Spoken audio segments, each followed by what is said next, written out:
Ճիշտ է, կուզեի սկսել նրանից, որ այսօր մեր պետականության մեր պետականությանն ամենամեծ հիմքի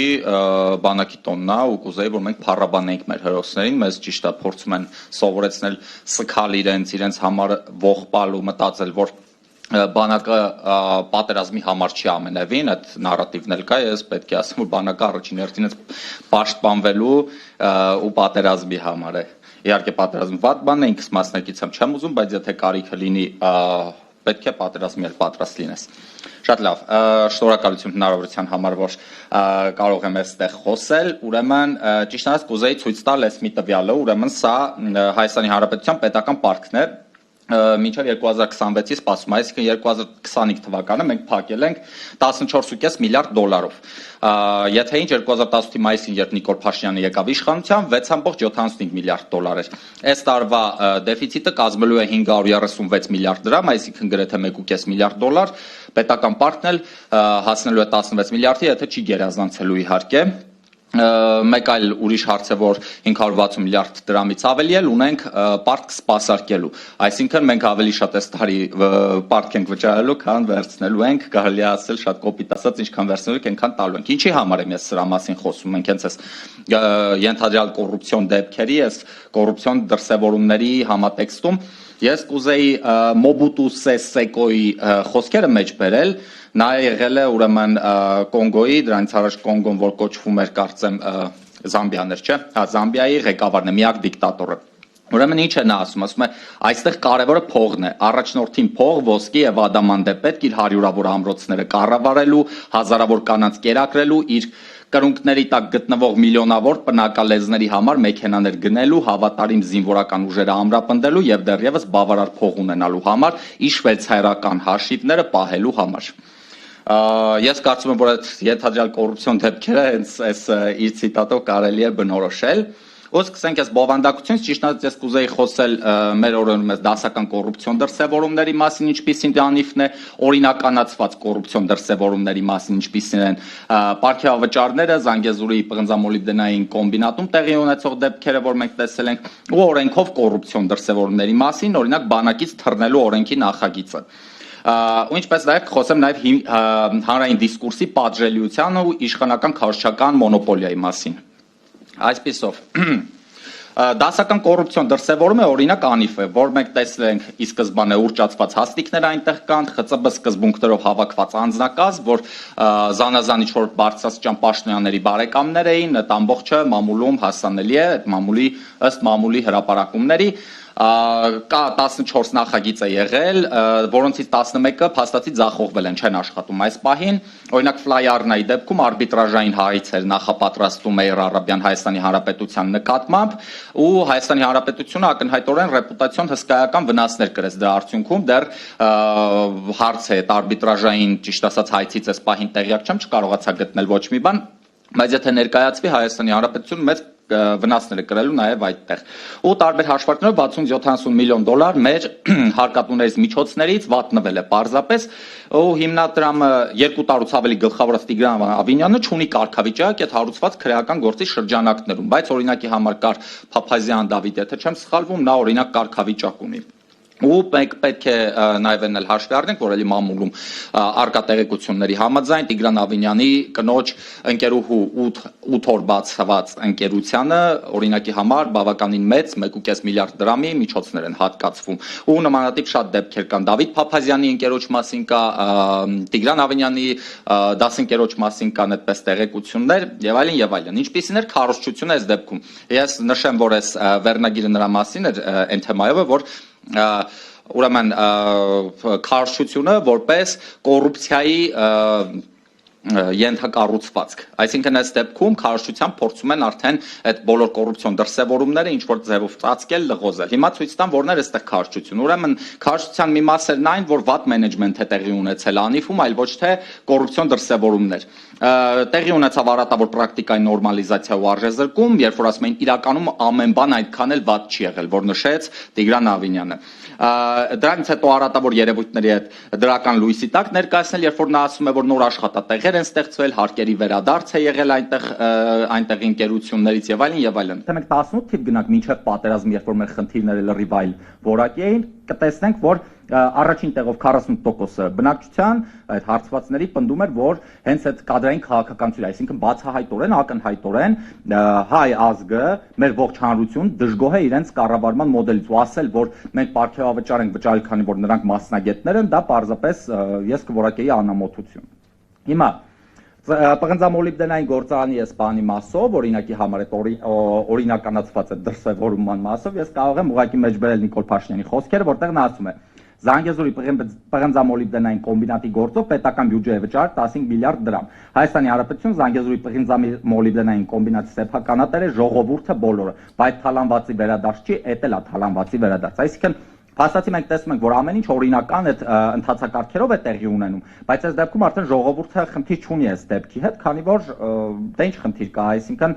թալանի վերադարձի շուրջ է տեղի ունենում, էլի քարոզչություն է սա։ Օրենքով կոռուպցիոն դրսևորումները, օրինակ բանակից թռնելու օրենքի նախագիծը, որը կոռուպցիայի դեմ պայքարելու փոխարեն կոռուպցիոն դրսևորումը պարզապես օրինականացնում է, այսինքն եթե ժամանակի տակից էին անում, հիմա արդեն ամբողջը լինելու է այդ օրինական դաշտում։ Հանրության շերտերի սեգրեգացիայի դա բերելու սոցիալական ու ֆինանսական հատկանիշների, այսինքն բաժանում է դնելու պարզապես տարբեր շերտերի միջով, ով որ փող ունի, ավելի բարձր դիրք է վերցնելու։ Անհավասարության ու անարդարության օրինականացում է դա բերելու է զինծառայողների բարոյալքման ու զինված ուժերի ինստիտուտի հեղինակազրկման փաստացի։ Հիմա այսպեսով քարոզչությունը ինչու մեր կայանում, որ ասում են, որ մենք սրանով հայրենադարձություն ենք ապահովելու, մենք սրանով դեմոգրաֆիական խնդիրներ լուծում ենք ապահովելու, կուտակված միջոցներով պայմանագրային զինծառայողների ենք ներգրավելու ու ինչպես նաև այս վարդը ամբողջ բանի, այսպես ասենք, քարոզչության մեզ պետք են ոչ միայն զինվորներ, այլ նաև մտածող գլուխներ։ Երևի մեկնաբանելու կարիք չկա, ես պարզապես մի բան կասեմ, որ ողջ աշխարհում զինվորական գործը ընդհանուր առմամբ ամենաինտելեկտուալ աշխատանքներից մեկն է ու պահանջում է բազմակողմանի զարգացած լինել, պահանջում է տարբեր ոլորտների գիտելիքներ, այնպես որ պարզապես առանց մեկնաբանության սա։ Ուրեմն ես ճիշտ ասած կուզեի այս գրաֆիկի մասին խոսել, այստեղ մենք տեսնում ենք այսպես կտրուկ աճ 52 անգամ 2017 թվականից սկսած, սա խաղադրույքների ոլորտի աճն է, եթե ինչ, 138 միլիարդից հասել է 73 տրիլիոնի 2024 թվականին։ Որից հետո ուրեմն ես ճիշտ ասած հանրային դիսկուրսի առարկայի օրինակ եմ ուզում բերել, երբ որ Հայկ Սաքսյանի խոսքերն եմ ուզում մեջ բերել։ Ուրեմն Ալեն Սիմոնյանը իմ նկատմամբ կարգապահական վարույց սկսելու մասին դիմել է քաղաքացիական պայմանագիր կուսակցության վարչության 2025 թվականի մարտի 4-ին։ Հիշեցեմ, դա այն օրն էր, երբ ազգային ժողովում քննարկվում էր իմ կողմից շրջանառության մեջ դրված օրենքի նախագծերի փաթեթը, որով նախատեսվում է 2 անգամ բարձրացնել խաղային ոլորտի հարկային բեռը, որից հետո կրկին Հայկ Սարգսյանի մեջ բերեմ։ Իմ գործունեությամբ ճակերտների մեջ ցավացրել եմ որոշ մարդկանց 5 օրենսդրական նախագծերի հեղինակ եմ ամենախնդրահարույց օրենքի նախագիծը, նաև որի պատճառով վարչության անդամներից մի քանիսի կամ մեկի գլխավորությամբ որոշել են մերժել իմ առաջադրվելու իրավունքը, կայանում է հետևյալում։ Ես օրենքի նախագիծ եմ հեղինակել, սկզբնական շրջանում դրան դեմ է եղել ֆինանսների նախարարությունը, պետական եկամուտների կոմիտեն։ Խոսքը վերաբերում է օնլայն կազինոների հարկերը կրկնապատկելուն։ Այս խոսքերի եւ մամուլում շրջանառվող այլ լուրերի առնչությամբ երկար ժամանակ է ծավալվել է հանրային դիսկուրս, այսինքն դա կլինի Միկոնոս կղզի գնալը, դա կլինի նույնիսկ Նիկոլ Փաշինյանի կողմից են հայտարարություն, որ ինքը ասում է ես չեմ կարող 30 տարվա ընկերներին թույլ չտալ միմյանց հետ շփվել։ Այսինքն եղել է ակնհայտորեն հանրային դիսկուրս։ Հիմա նայեք ինչ է տեղի ունենում։ Ես այդ հանրային դիսկուրսի շրջանակներում, երբ որ խոսում եմ այս խնդրի մասին, որը ակնհայտորեն հանրության շահից է բխում, ու ես հասարակ քաղաքացի եմ որպես խոսում, որպես հանրության հետ ակտիվ շփում ունեցող մարդ։ Ես խոսում եմ դրա մասին առանց նեղացնելու ինչ որ վիրավորելու մտայնության, այսինքն հանրային դիսկուրսի շրջանակներում գնահատականներ եմ հնչեցնում։ Ուրեմն այդ տեսանյութի համար, որտեղ ես խոսում եմ, իմ դեմ քաղաքացիական հայց է հարուցում, վարույթ է ընդունում, դատարանը արդեն ընդունել է Ալեն Սիմոնյանը, ազգային ժողովի նախագահը։ Ուրեմն սրանով ինչ է տեղի ունենում, թիրախավորվում եմ ոչ միայն ես, այլ նաև այդ հանրային դիսկուրսն ընդհանրապես, որովհետև ես երբ որ թիրախում եմ հայտնվում, նաև մարդիկ ովքեր դա տեսնում են, իրենք էլ հասկանում են, որ սա վտանգավոր թեմա է, այնքան էլ շահեկան թեմա չէ, որ մենք խոսենք, որովհետև մենք էլ կարող ենք թիրախավորվել։ Դրանով հանրային դիսկուրսը արդեն պատժելի է դառնում։ Իրենք սկսում են ինձ թիրախավորել ու դրանով այդ դիսկուրսը փակում են։ Հանրության մեջ էլ առաջանում է վախ քննարկել այդ զգայուն թեմաները, թե ոչ։ Հիմա ինչու՞մ է ամենա այստեղի այդ առանցքային թեման։ Ուրեմն սա խելացի ռեպրեսիաներ են փաստացի, որով ուրեմն իմ դեմ այսպես կետային հարված են հասցնում, ու մի բան էլ ասեմ, նաև օտարերկրյա ֆինանսավորում ստացած կամ ստացող հանրային դեմքեր կան, իշխանական քարոզիչներ, ֆակտ չեքերներ, իշխանական ՀԿ-ներ, այսպես կոչված գոնգոներ, որոնց կողմից նույնպես տեղի ունենում հանրային դիսկուրսի թիրախավորում։ Այսինքն մենք տեսնում ենք, ինչ որ մարդիկ, ովքեր ժամանակին այդպես իրավապաշտպաններ էին, իբր այսօրվա դրությամբ ընկած են ամեն խոսքի հետևից ընդդիմադիրների, ամեն ասացի այս տարակերությամբ զբաղված կեղծիք են որակում եւ այլն, եւ դա հեղինակությանը հարվածում է այդ մարդկանց, քանի որ հանրության շերտ կա, որ տեսնում է ֆակտ չեքեր, արդեն հավատում է։ Այդ նույն բնույթի հարված ինձ էլ են հասցրել, որը կարծում եմ չի աշխատել իհարկե։ Դա բերում է նրան, որ արժե զրկում է հանրային դիսկուրս վարողի խոսքը, այս դեպքում իմ կամ ցանկացած մեկի ով թիրախավորվել է, հեղինակազրկում է ընդդիմախոսներին ու ստիպում է կաշկանդվել։ Արդեն դու կաշկանդված ես, մտածում ես սրա մասին խոսեմ, թե չէ, որովհետև կարող են տարբեր ձևի գործիքակազմեր իմ դեմ օգտագործվել ու արդեն այս քաղաքական վերնախավը ստանում է քարոզչական դաշտում մոնոպոլիա, այսինքն ինքը կարող է ինչ ուզում է խոսել, իրեն չի սպառնում այդ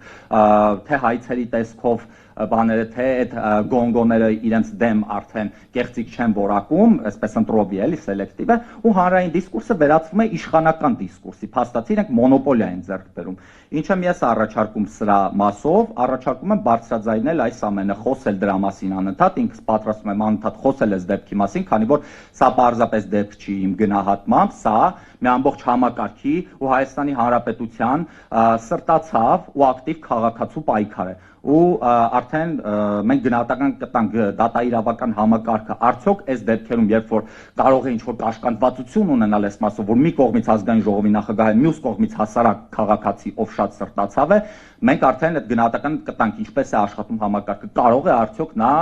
Հայաստանի Հանրապետության քաղաքացուն, սրտացավ քաղաքացուն ու հանրային դիսկուրսը պաշտպանել ճնշումներից։